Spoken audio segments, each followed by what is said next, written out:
Hallo liebe Deutschlernende, herzlich willkommen zu unserem YouTube-Kanal. Assalomu alaykum aziz nemis tili o'rganuvchilar va Blitz nemis tili markazi YouTube kanali kuzatuvchilari.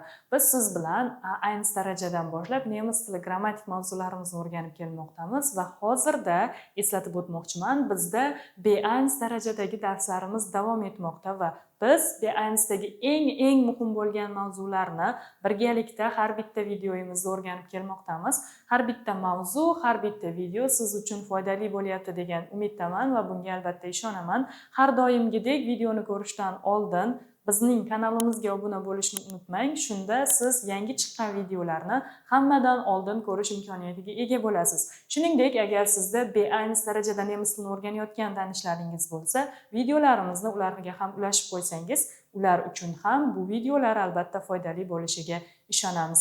Wenn Sie fertig sind, dann los geht's. Tayyor bo'lsangiz, bugungi yangi mavzuyimizni boshladik. Heute lernen wir zusammen Relativsätze.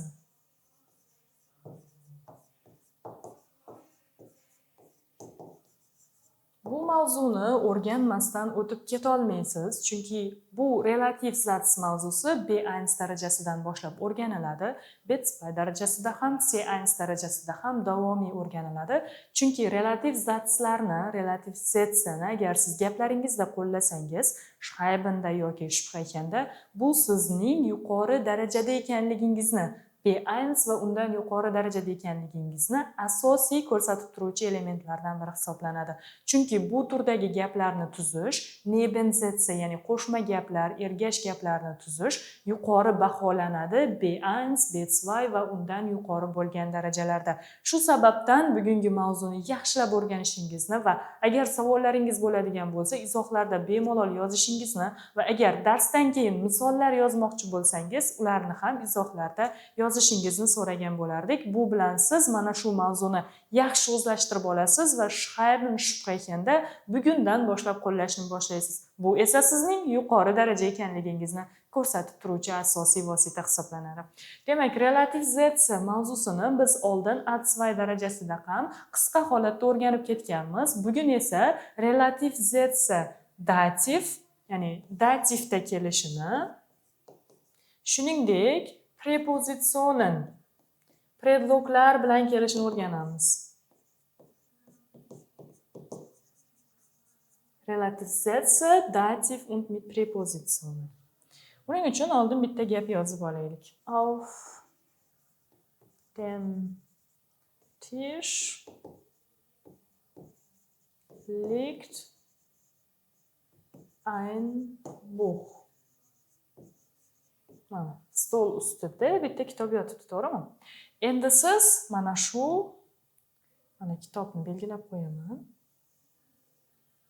Kitob uchun qo'shimcha ma'lumotlar aytmoqchisiz, ya'ni u qaysi kitob, qanaqa kitob, qachon olingan kitob, qayerda ishlab chiqarilgan kitob, kitob bo'yicha bo'lgan qo'shimcha ma'lumotlar relativ sätze, ya'ni unga aloqador bo'lgan ma'lumotlar gapning ikkinchi qismida beriladi va bizga relativ pronomen, olmoshlar yordam beradi. Artikellar esa bunday gaplarda olmosh vazifasini bajaradi. Masalan, qarang. Stol ustida men kecha sotib olgan kitob yotibdi. Demak, kitob stolning ustida yotgani bu gapning birinchi qismi va kitobning kecha siz sotib olgan ekanligingiz gapning ikkinchi qismida kelishi va bunda bizga mana bu so'zning artikli yordam berishi kerak edi. Das, ya'ni das buxga relativ qiladi, ya'ni aloqadorlik, unga bog'liqlikni ifodalaydi. Qo'shimcha ma'lumotlar beriladi bu tomonda. Das ich gestern gekauft habe. Mana shu joyga izohlaymiz. Sizga to'liq ko'rinishi uchun mana. Auf dem Tisch liegt ein Buch, das ich gestern gekauft habe. Demak, gapimizning umumiy tarjimasi men kecha sotib olgan kitob stol ustida yotibdi. Demak, stol ustida kitob yotibdi. Qaysi kitob? Qaysi kitob? Das, qarang, mana bu tomonga ishora qilyapmiz. Das ich gestern gekauft habe. Men kecha sotib olgan. Endi biz shuni, mana shu artikelni, buni bugun artikel deb nomlamaymiz. Bu mavzuyimizda relativ zats mavzusida bu ko'rinishdagi so'zlarni biz relativ pronomen, ya'ni olmoshlar deymiz. Oldingi gapga ishora qiluvchi olmoshlar. Bu yerda uni artikl deb nomlab bo'lmaydi. Endi biz shuni dativda qo'yishni o'rganishimiz kerak. Im Ausland va dativ bo'lishi uchun bizga dativdagi fe'llar kerak. Ya'ni kimga savoliga javob bo'luvchi. Masalan, bermoq. Kimga bermoq? Masalan, aytaylik, kitobni berdim. Kimga degan savolni beramiz yoki tegishli bo'lmoq. Kimga degan savolni beramiz. Mos kelmoq kimga yoki nimaga bo'lishi mumkin. Dativda biz savol bera oladigan fe'llar qatnashgan bo'lishi kerak. Im Ausland studiert mein Freund. Mana, meni do'stim chet elda o'qiydi. Hozir endi men mana bu so'zga, mana shu so'zga bog'liq bo'lgan bitta dativdagi fe'l ishlatishim kerak. Masalan, aytaylik, chet elda meni do'stim o'qiydi, men sovg'a berganman unga tug'ilgan kunida. Demak, kimga sovg'a berganman? Do'stimga. Mana shu yerda endi biz dativ, relativ pronomen dativda ishlatishimiz kerak. Dem ich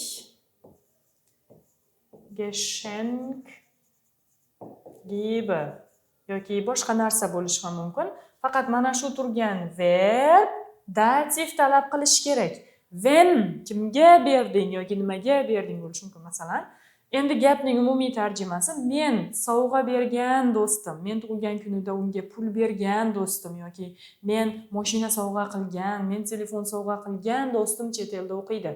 Demak, nemis tilida gapni ikkiga bo'lishimiz kerak. Do'stim chet elda o'qiydi. Qaysi do'stingiz? U qo'shimcha ma'lumotlarni gapning ikkinchi qismida berasiz. Dem ich Geschenk gebe yoki dem ich ein Geschenk gebe. Bu artikllarni bemalol ishlataverasiz. Hozir men gap to'liq bir qatorga sig'ishi uchun qisqaroq yozyapman, sizga tushunarli va to'liq ko'rinishi uchun. Dem ich Geschenk gebe. Men sovg'a bergan do'stim, unga berganman. Dem Freund ma'nosi yotadi mana shu yerda. Dem ich Geschenk gebe. Endi mana dativni o'rgandik. Endi aytayapti, predloglar bilan kelsin, deyapti. Qachon prepozitsionen foydalanamiz? Mana bu relativ pronomenlar oldida. Qachonki biz gapning ikkinchi qismida foydalanayotgan fe'l o'zi bilan predloglarni talab qiluvchi fe'llar bo'lsa. Ya'ni biz o'rganganmiz, warten bu aufsiz foydalanib bo'lmaydi. Sich interessieren fe'lini fürsiz foydalana olmaymiz. U für bilan keladi har doim. Sich ärgern, jahli chiqmoq über bilan kelishi kerak. Sich konzentrieren, e'tibor qaratmoq, diqqat qaratmoq fe'li auf bilan kelishi kerak. Qachonki biz foydalanayotgan fe'l o'zi bilan prepozitsion talab qilsa, predlog talab qilsa va u relativ zatsda qatnashayotgan bo'lsa, biz shunda prepozitsion predlogni qo'yib berishimiz kerak. Masalan, hier lernt man die Fremdsprachen.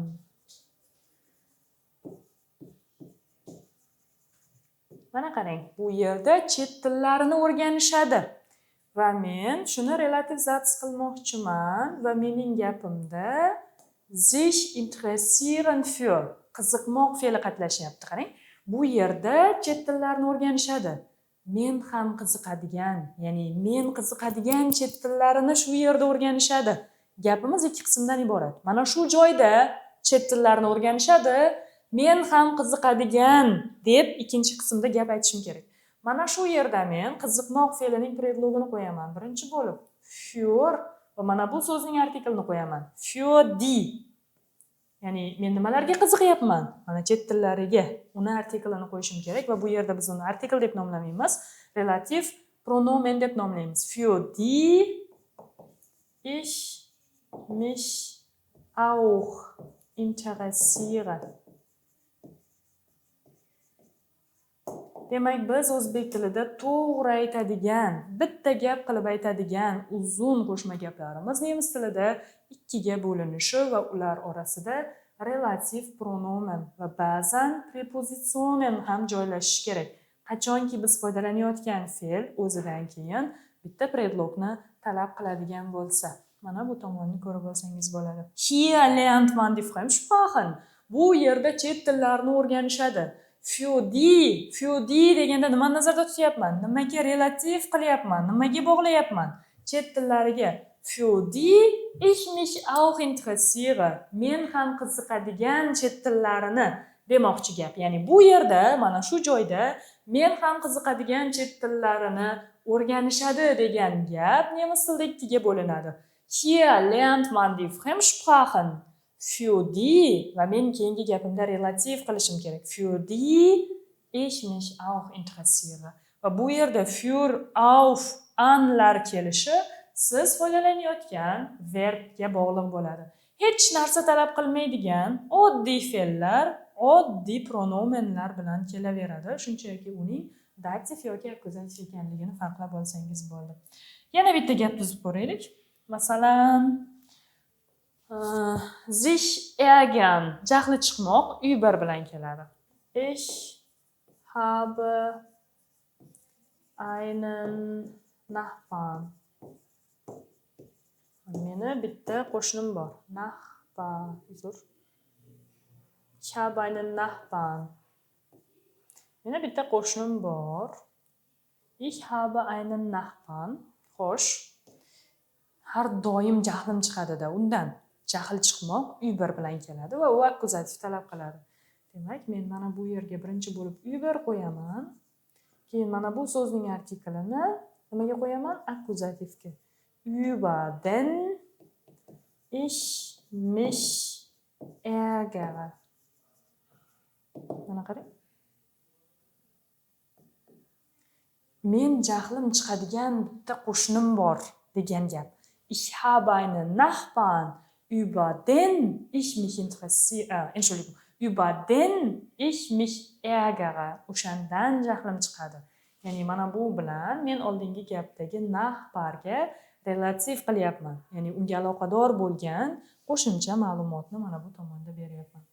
Mana to'liq holatda ko'rib olishingiz, yozishingiz mumkin va so'ragan bo'lardim sizdan dativ va predloglar bilan keladigan prepositionen mit verben keladigan so'zlardan foydalanib gaplar tuzib ko'ring va izohlarda yozib qoldiring. Biz albatta ularning to'g'ri yoki noto'g'ri ekanligini sizga yozib jo'natamiz. Shuningdek, video haqidagi fikrlaringiz ham biz uchun juda muhim. U bizga keyingi videolar uchun motivatsiya beradi va keyingi videolar uchun bizga g'oyalar beradi, fikrlar beradi. Deshalb schreiben Sie Ihre Ideen immer in die Kommentare. Bugun biz siz bilan bugungi video davomida relativ Sätze mit Dativ und mit Präpositionen mavzusini o'rgandik. Va bu mavzu yuqorida aytganimdek B1 va undan yuqori darajalarda eng qimmatli bo'lgan, eng muhim bo'lgan, ko'pchilik o'rganishga harakat qiladigan va o'rgansa ham jarayonda, ya'ni amaliyotda qo'llashga qiynaladigan mavzulardan hisoblanadi va men uni sizga eng sodda usulda tushuntirib berdim. Va fikrlaringizni albatta kutaman. Bis nächsten Unterricht. Auf Wiedersehen.